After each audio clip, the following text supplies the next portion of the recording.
Someone left a comment on my last video asking what would have happened if Elrond had simply pushed Isildur into the fire. He was standing right there. One shove and there is no ring, no war, no Frodo. And I know we have all thought about this one before, but have you ever actually had an answer for it? So I went looking for the biggest what-ifs in Middle-earth, the ones people keep arguing about, and what I found surprised me, because Tolkien answered most of them, in the appendices, in his letters, sometimes in one line of dialogue everybody reads straight past, and the answers are almost never what you would expect. What if Gandalf had taken the ring? What if they had simply thrown it into the sea? And the big one, the one everyone gets backwards, what if Bilbo had killed Gollum in that cave? Because I promise you, the answer to that one is not the one you are thinking. Welcome to Kings and Rings.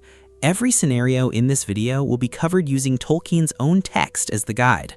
And here is one more scenario that I think is very important. What if you subscribed before we start? Not a bad outcome, I promise. Let us start with the one that started all this. Picture the scene properly, because the films rush it. Sauron has fallen. The siege is over. Isildur has just cut the ring from a Dark Lord's hand with the broken shard of his father's sword, and Elrond and Círdan are standing there with him at the edge of the cracks of doom, telling him to throw it in, and he refuses. And they let him. So why not push him? He is one man, exhausted, standing on a ledge above a volcano, being counseled by two of the oldest and wisest beings in Middle-earth. Physically, it is nothing. Elrond could have done it. And here is my answer, and I want to give you the honest version rather than the satisfying one. It would not have worked, and it would have made everything worse. Two problems. The first is the same problem everybody in this story runs into. The ring does not simply fall neatly into the fire because you shove the man holding it. It is in his fist. It is the most powerful object ever made, and it is actively, intelligently working to preserve itself.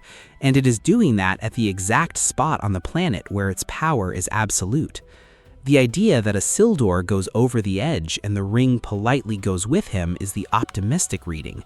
The realistic one is that a struggle starts on a narrow ledge above lava between a man who will not let go and an elf who has now, from Isildur's point of view, tried to murder him.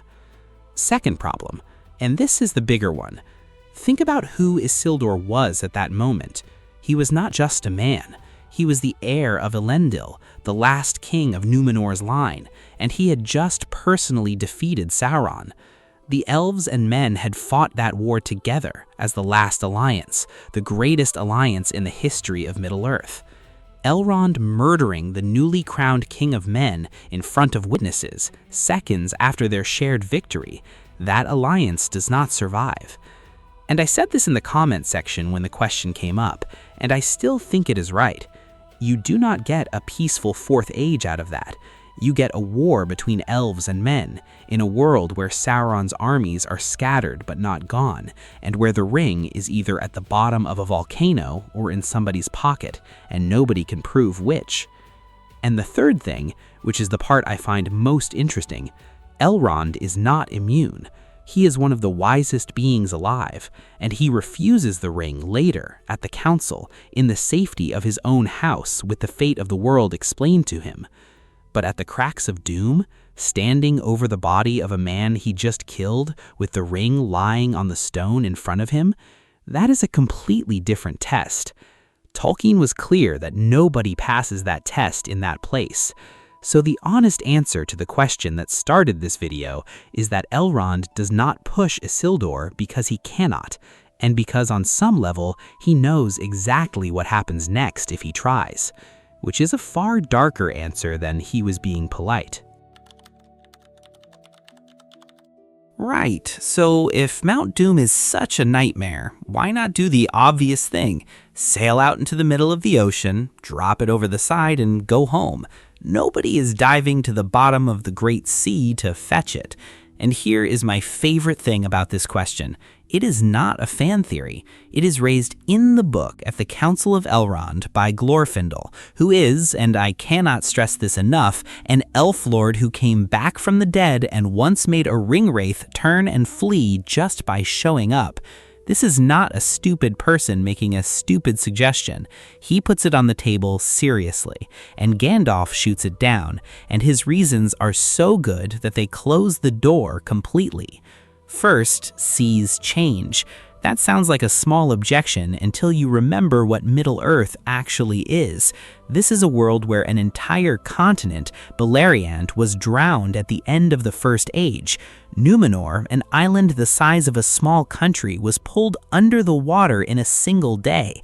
The map of this world has been redrawn by catastrophe more than once. What is seabed now is coastline later. Second, and this is the one that ends the argument, Sauron is immortal. You are not hiding the ring from a man. You are hiding it from a being who existed before the world was made and who has, quite literally, all the time there is. He does not need to find it this century. He needs to find it eventually. Every hiding place is temporary against something that never dies. And third, there is the little detail that Middle-earth's deep places are not empty. We have all met the Watcher in the water, that thing outside the gates of Moria that Gandalf himself could not name. If there is something like that in a pond, what exactly do you think is at the bottom of the ocean? Tolkien built a world where the deep places are full of things older than the story. Throwing your problem down there is not disposal, it is delivery. So no, the sea does not work. And the reason I love that this is in the book is that Tolkien is telling you, through Gandalf, that he thought of it. He always thought of it. Every clever shortcut you can come up with, somebody at that council already raised, and there is a reason it fails.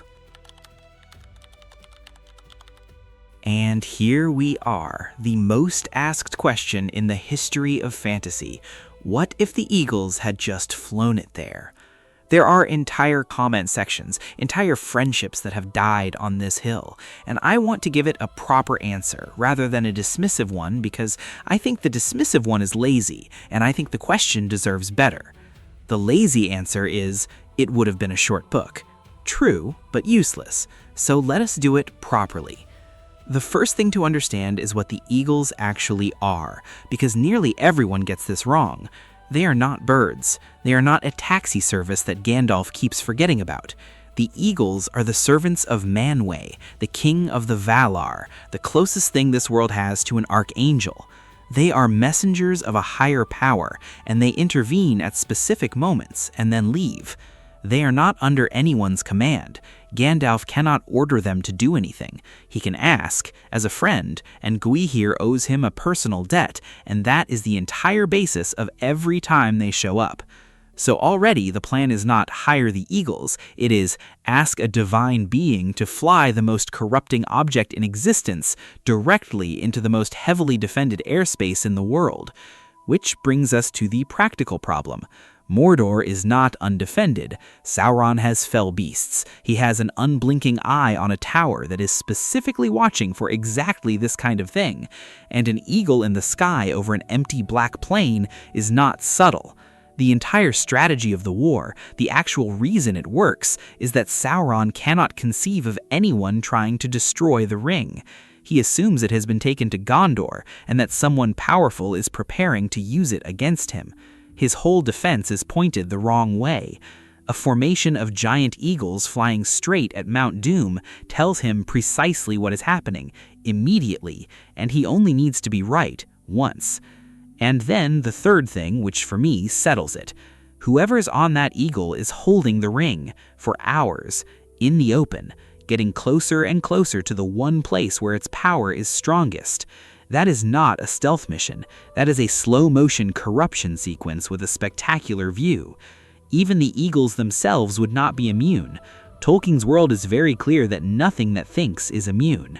So my honest answer is that the eagle plan fails, not because of one thing, but because it inverts every single advantage the actual plan had. It is loud instead of quiet. It is fast instead of patient. It puts the ring in the hands of something powerful instead of something humble. It is the plan Sauron is expecting, and that is why 2 hobbits walking through a ditch worked, and a flying assault would not have. Okay, so now we move on to Boromir. What if he had taken the ring to Gondor? Let us give Boromir a fair hearing first, because I think he gets an unfair one. Boromir is not a villain. Boromir is a soldier from a city that has been holding the line against Mordor alone for generations, watching his men die in a war nobody in the north seems to care about, and he is sitting in a council in a beautiful elven valley, listening to people explain that the answer is to give the most powerful weapon in the world to a gardener's employer and hope for the best. Of course he pushes back. Anyone would. He tries at Amon Hen. He fails, and it breaks him, and he dies well. And that redemption is one of the best things in the first book. But say he succeeds, he gets the ring and he runs from Minas Tirith. Here is why that is, in my opinion, the fastest possible loss in this entire video. Not the worst outcome, we will get to the worst outcome, but the quickest, because of who is waiting for him at home. Denethor, his father, the steward of Gondor, a man of enormous will and enormous pride, already sliding into despair, and, this is the crucial part, a man who has been secretly looking into a palantir, a seeing stone, which Sauron controls. Denethor thinks he is spying on the enemy. What is actually happening is that Sauron is showing him a carefully curated selection of true things designed to break him.